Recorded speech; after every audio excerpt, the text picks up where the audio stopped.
But it's the story that you live in, right? It's like, what world do you live in, right? What world do you live in?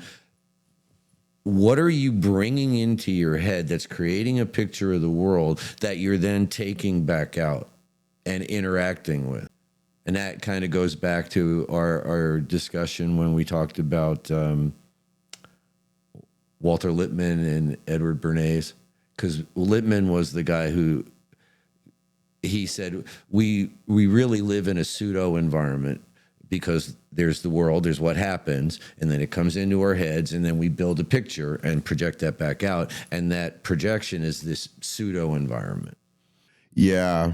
It was like, what world are you living in? And that again comes back to, well, what information ecosystem, what media environment are you living in?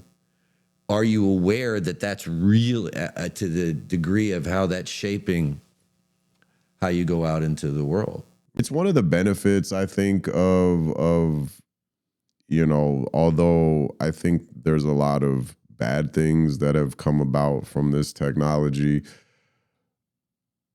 the one good thing that at least that applies now is the fact that people can just post something. They can take their phone out or their camera out, and be like, oh, this is happening right now, and then post it on various social medias. And so now you're starting, there's a different story that's available now other than like the mainstream media story, which for the longest time was what dominated everything, ever since really, back or even back with newspapers. And, it's like, well, interesting. Like I was, before we started recording today, I was telling you that since the therapeutic disaster almost 2 years ago, and all the pieces of my mental world that got scattered all over the floor, that with the new therapist and all this other stuff, like I've managed to collect all the pieces and put them back into order.